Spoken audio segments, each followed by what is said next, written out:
জিজ্ঞাসা করতেছে, ও আমার সাহাবীরা শোনো। সাহাবীরা যখন আল্লাহর হাবিবের মুস্কি হাসিটা দেখলেন, সাহাবীরা বললেন, ইয়া রাসূলুল্লাহ, ইয়া হাবিবাল্লাহ, আপনি তো মাত্র একটু ঘুমাচ্ছিলেন, তন্দ্রাতে গিয়েছিলেন।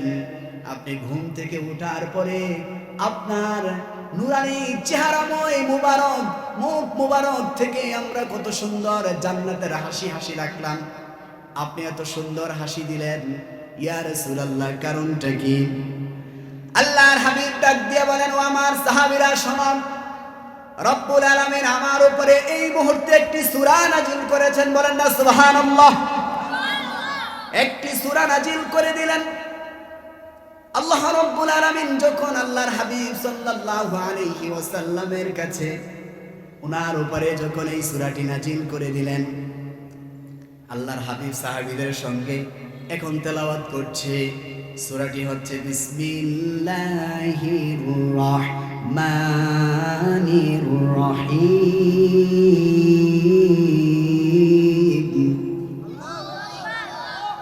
ইন্না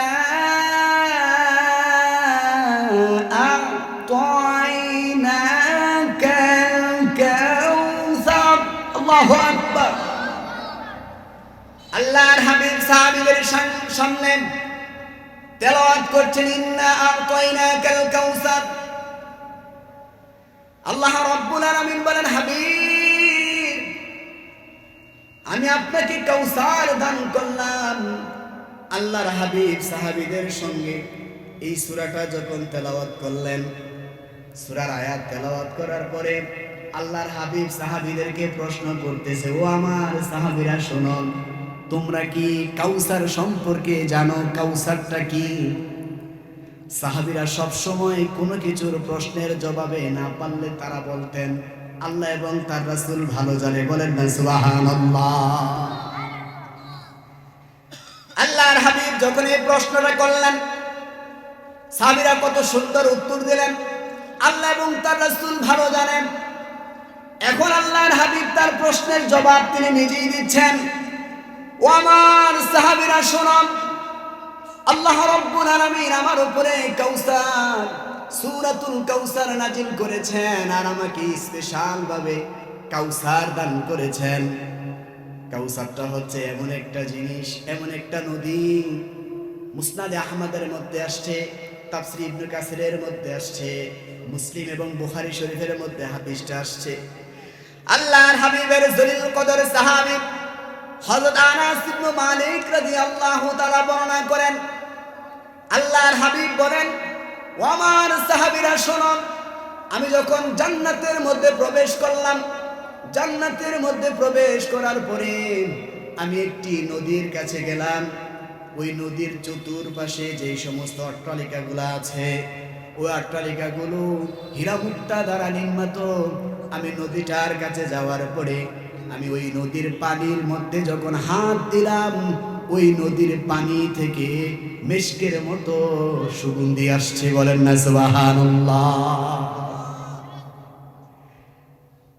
আল্লাহর হাবিব সাল্লাল্লাহু আলাইহি ওয়াসাল্লাম যখন এই ঘ্রাণটা ওনার নাক মুবারকের মধ্যে পাইলেন, সঙ্গে সঙ্গে তিনি জিব্রাইলকে প্রশ্ন করলেন, হে জিব্রাইল, এটা কিসের ঘ্রাণ?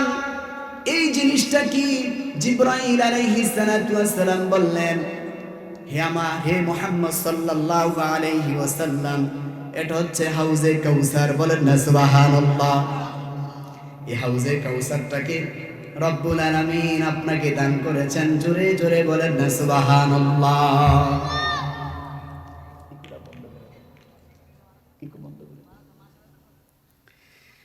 আল্লাহর হাবিব সাল্লাল্লাহু আলাইহি ওয়াসাল্লাম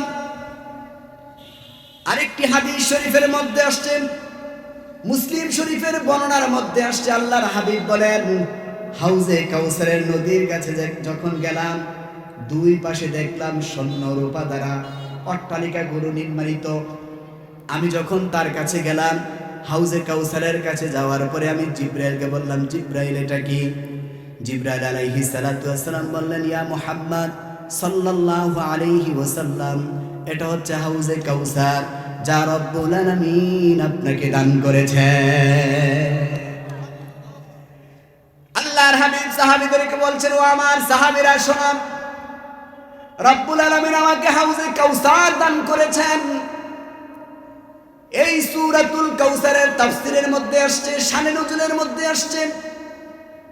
আল্লাহর হাবিব সাহাবীদেরকে বলেন, কাল কিয়ামতের ময়দানে ওই আকাশের তারকারাজি সমপরিমাণ আমার উম্মতেরা এই হাউজে কাউসারের পানি পান করার জন্য সারিবদ্ধভাবে দাঁড়িয়ে যাবে। বলেন না সুবহানাল্লাহ। আকাশের তারকারাজি গোনা সম্ভব? জোরে বলেন না, সম্ভব নাকি? এই তারকারাজি সম্পর্কে সূরাতুল বুরুজের মধ্যে আসছে। বলেন না সুবহানাল্লাহ। আল্লাহর হাবিব বলেন, আকাশের তারকারাজি সমপরিমাণ আমার উম্মতেরা হাউজে কাউসারের পানি পান করার জন্য দাঁড়িয়ে যাবেন। রব্বুল আলামিন এক এক করে প্রত্যেকটা আমার উম্মতদেরকে হাউজে কাউসারের পানি পান করাবেন। কিছু সংখ্যক আমার উম্মতদেরকে পানি পান করাবেন না, আমার মনে কষ্ট লেগে যাবে। আমি রব্বুল আলামিনকে ডাক দিয়ে বলবো, ও আমার রব, আপনি আমার সকল উম্মতদেরকে হাউজে কাউসারের পানি পান করাচ্ছেন, কিন্তু এই সমস্ত উম্মতদেরকে কেন আপনি পানি পান করাচ্ছেন না? রব্বুল আলামিন ডাক দিয়ে বলবেন, ইয়া মুহাম্মদ সাল্লাল্লাহু আলাইহি ওয়াসাল্লাম, ও আমার বন্ধু শোনেন, আপনি যখন দুনিয়া থেকে পর্দা নিয়ে ইন্তেকাল করে যখন চলে আসলেন, আপনার এই সমস্ত উম্মতেরা দুনিয়ার মধ্যে ফিতনা ফাসাদ সৃষ্টি করেছে, বেদাত চালু করেছে। জোরে জোরে বলেন না নাউজুবিল্লাহ।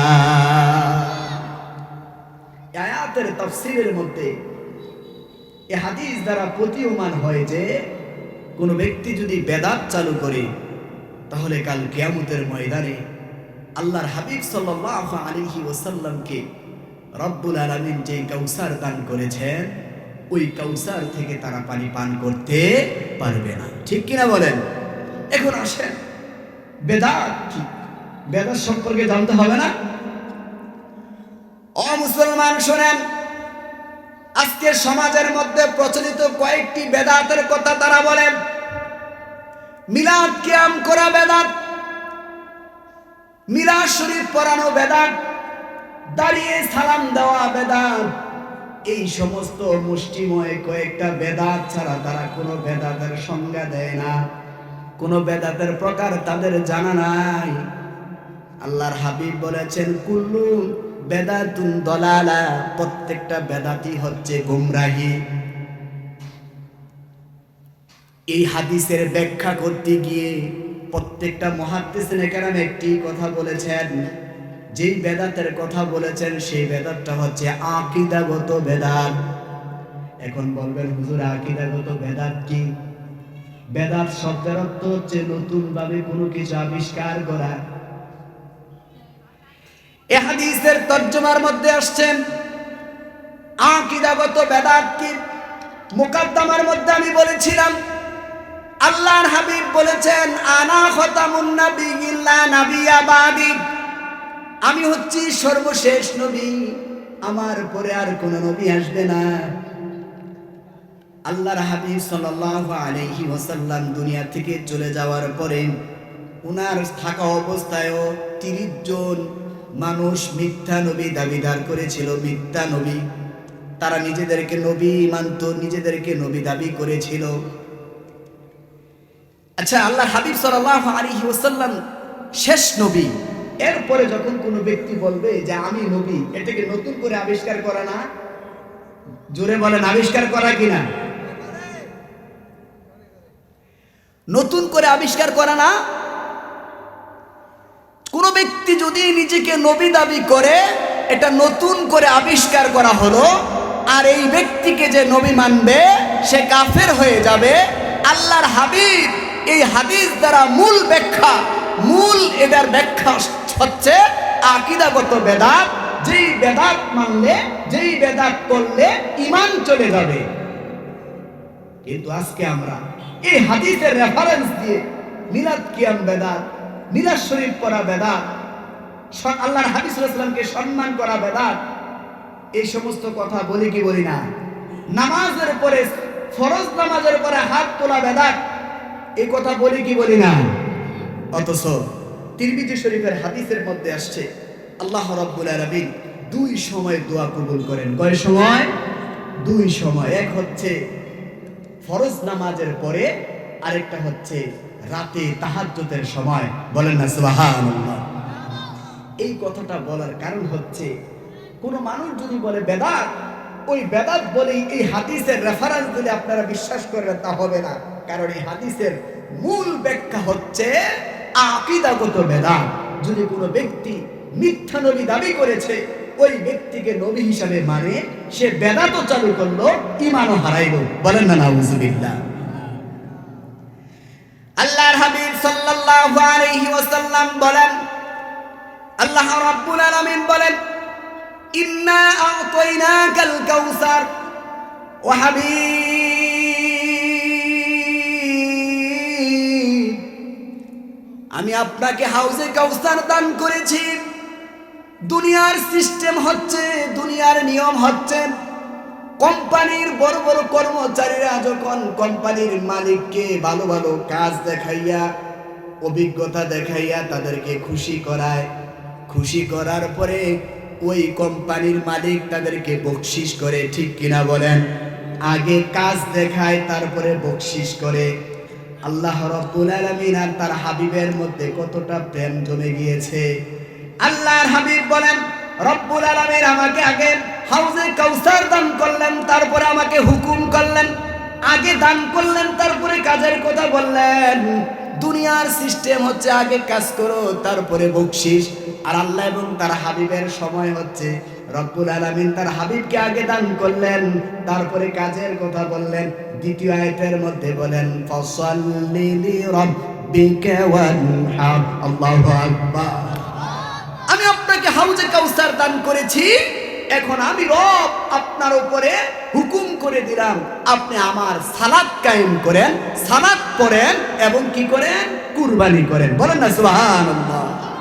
আরো জোরে বলেন সুবহানাল্লাহ। এই জন্য আল্লাহর হাবিব সাল্লাল্লাহু আলাইহি ওয়াসাল্লামকে বললেন নামাজ পড়ার কথা, কুরবানি করার কথা। এর প্রসঙ্গে তাফসীর ইবনে কাসিরের মধ্যে আসছে, আয়াতের ব্যাখ্যার মধ্যে আসছে আরেকটি আয়াত। আল্লাহ রাব্বুল আলামিন বলেন, ইন্নাস সালাতি ওয়া নুসুকি ওয়া মাহইয়ায়া ওয়া মামাতি লিল্লাহি রাব্বিল আলামিন। ও হাবিব, আপনি বলে দেন, কুল ইন্নাস সালাতি, নিশ্চয়ই আমার নামাজ, আমার কুরবানি, আমার রোজা, যা কিছু আছে, আমার জীবন, আমার মরণ, সব কিছু লিল্লাহি রাব্বিল আলামিন, ওই রব্বুল আলামিনের জন্য। সুবহানাল্লাহ। নামাজ কার জন্য? জোরে বলেন, কার জন্য? এই যে সামনে রোজা আসতেছে, আসতেছে কিনা? একদিন পরেই তো রোজা, নাকি? কালকের পরের দিন ইনশাআল্লাহ আমরা তারাবির নামাজ আদায় করবো। ঠিক কিনা বলেন? এই রমজান মাসের রোজা আমরা পাইয়া খুশি না বেজার? জোরে বলেন না, খুশি না বেজার? আরে দীর্ঘ 11টি মাসের পরে একটি মাস আসছে, পবিত্র মাহে রমজান। এই রমজান মাসটি হচ্ছে গুনাহ মাফের মাস, রহমতের মাস এবং নাজাতের মাস। আপনি যেই গুনাহ করেছেন, গুনাহগুলো ক্ষমা করার সময় আসছে, আপনার তওবা কবুল করার সময় আসছে, আপনার দোয়া কবুল করানোর সময় আসছে। বলেন না আল্লাহু আকবার। আর জোরে বলেন আল্লাহু আকবার। একটি হাদিস বলে যায়, সাইয়েদনা আবু হুরায়রা রাদিয়াল্লাহু তাআলা থেকে বর্ণিত, আল্লাহর হাবিব সাল্লাল্লাহু আলাইহি ওয়াসাল্লাম বলেন, ও আমার উম্মতেরা শোনো, কোন ব্যক্তি যদি পবিত্র মাহে রমজানের একদিন রোজা রাখেন, আল্লাহ রাব্বুল আলামিন তার চেহারাটাকে জাহান্নাম থেকে 70 বছর দূরে সরিয়ে রাখেন। জোরে বলেন না সুবহানাল্লাহ। কত বছর? জোরে বলেন, কত বছর? তারপর আল্লাহর হাবিব বলেন, এই রমজান মাসের মধ্যে রব্বুল আলামিন জান্নাতের দরজাগুলোকে খুলে দেন। সুবহানাল্লাহ। জাহান্নামের দরজাগুলোকে বন্ধ করে দেন। এবং বড় বড় যে শয়তানগুলো আছে শয়তানগুলোকে শিকল দ্বারা বেঁধে ফেলেন। বলেন আল্লাহু আকবার। আর জোরে বলেন আল্লাহু আকবার। এই জন্য পবিত্র মাহে রমজানের রোজা পালন করার দরকার আছে না নাই? আরে কথা বলেন না, আছে না নাই? আপনার সওয়াব কি আপনি যদি পবিত্র মাহে রমজানের রোজা আদায় করেন? আল্লাহর হাবিব বলেন, মান সামা রমাদানান ঈমানান ওয়া ইহতিসাবান গুফিরা লাহু মা তাকদ্দামা মিন যামবিহি। কোন ব্যক্তি যদি ঈমানের সাথে ইহসান এবং একগ্রতা চিত্তে সে যদি রব্বুল আলামিনকে সন্তুষ্ট করার উদ্দেশ্যে পবিত্র মাহে রমজানের রোজাগুলো আদায় করে, আল্লাহর হাবিব বলেন তার জীবনের সমস্ত গুনাহ খাতাগুলো মাফ করে দেওয়া হবে। তো গুনাহ মাফ করাতে চাই কি চাই না? আরে জোরে বলেন, চাই কি চাই না? 2 নম্বর আয়াতের পরে 3 নম্বর আয়াত, সূরাতুল কাউসারের সর্বশেষ যে আয়াত, ইন্না শানিয়াকা হুয়াল আবতার। এই আয়াতের অনেক ব্যাখ্যা রয়েছে। তাফসীরের মধ্যে আসছে আল্লাহর হাবিব সাল্লাল্লাহু আলাইহি ওয়াসাল্লামের 2 জন পুত্র সন্তান যখন দুনিয়া থেকে চলে গেলেন, ইন্তেকাল করলেন, ইন্তেকাল করার পরে ওনার বাহ্যিকভাবে ওনার বংশের মধ্যে কেউ নাই। মক্কার বড় বড় কাফের মুশরিকরা আল্লাহর হাবিব সাল্লাল্লাহু আলাইহি ওয়াসাল্লামের নাম শুনলে তারা সহ্য করতে পারে না। এই জন্য বলা হয়েছে, মানলে আবু বকর, না মানলে আবু জাহেল। ঠিক কিনা বলেন? আল্লাহর হাবিবকে যদি আপনি মানেন আবু বকর হয়ে যাবেন, আল্লাহর হাবিবকে না মানলে আপনি আবু জাহেল হয়ে যাবেন। আল্লাহর হাবিব সাল্লাল্লাহু আলাইহি ওয়াসাল্লামের 2 জন সন্তান যখন দুনিয়া থেকে চলে গেল, চলে যাওয়ার পরে মক্কার বড় বড় কাফের মুশরিকরা আল্লাহর হাবিবের নাম মুবারকটা নেওয়ার পরে তারা সহ্য করতে পারতেন না। তারা বলতেছে যে মুহাম্মদ সাল্লাল্লাহু আলাইহি ওয়াসাল্লামের নাম নিও না, তার বংশের মধ্যে কোনো মানুষ নাই, সে দুনিয়া থেকে চলে যাওয়ার পরে তার বংশের কোনো বাতি থাকবে না, বংশ থাকবে না। এই বলে বলে কাফের মুশরিকরা তাকে কষ্ট দিত, গালমন্দ করত, খারাপ কথা বলতো, গালাগালি করত। আল্লাহ রাব্বুল আলামিন সহ্য করতে পারলেন না। ও দুনিয়ার মানুষ শুনেন, দুনিয়ার মধ্যে একমাত্র কেবলমাত্র শুধুমাত্র রব্বুল আলামিন তার হাবিবের ব্যাপারে কোনো ব্যক্তি কথা বললে রব্বুল আলামিন সহ্য করতে পারেন না। এই আয়াতের সর্বশেষ আয়াতের মধ্যে বলেন, হাবিব, মক্কার বড় বড় কাফের মুশরিকরা আপনাকে নির্বংশ বলেছে, আপনাকে লেজ কাটা বলেছে। ও হাবিব, আমি আজকে বলে দিলাম, আমি আজকে জানিয়ে দিলাম, কিয়ামত পর্যন্ত যতদিন আমার কোরআন থাকবে, কোরআনের আইন থাকবে, প্রত্যেকটা বান্দারা এই কোরআনের আয়াত পড়বে আর তাদেরকে গালি দিবে। আমি রব বলে দিলাম, যারা আপনাকে নির্বংশ বলেছে, যারা আপনাকে লেজ কাটা বলেছে, কিয়ামত পর্যন্ত তাদের বংশের মধ্যে কোনো মানুষ থাকবে না, তাদের বংশের মধ্যে কোনো আলো থাকবে না। চিৎকারে মেরে বলেন না সুবহানাল্লাহ। আল্লাহর হাবিব সাল্লাল্লাহু আলাইহি ওয়াসাল্লামের কষ্ট ওই রব সহ্য করতে পারেন না। ঠিক কিনা বলেন? আল্লাহ রাব্বুল আলামিন তার হাবিবকে কত শান দান করেছেন, কত মান দান করেছেন, কত সম্মান দিয়েছেন। একমাত্র শুধু কেবলমাত্র আল্লাহ রাব্বুল আলামিনের পরের স্থান হচ্ছে আল্লাহর হাবিবের। রব্বুল আলামিন কুরআনুল কারীমের সূরাতুল ফাতিহার মধ্যে বলেন, আলহামদুলিল্লাহি রাব্বিল আলামিন। আর তিনি তার হাবিবের শানে বলেন, ওয়া মা আরসালনাকা ইল্লা রাহমাতাল লিল আলামিন। সুবহানাল্লাহ। আল্লাহ রাব্বুল আলামিন বলেন, সৃষ্টি জগতের যত কিছু আছে, যা কিছু আছে, যা আমি রব সৃষ্টি করেছি, ওই সমস্ত যা কিছু আছে আমার সৃষ্টির সীমানা যতটুকু, ওই পর্যন্ত আমি আমার হাবিবকে রহমত হিসাবে প্রেরণ করেছি। বলেন না সুবহানাল্লাহ। আরো জোরে বলেন সুবহানাল্লাহ। আল্লাহর হাবিবের শানের কথা বললে,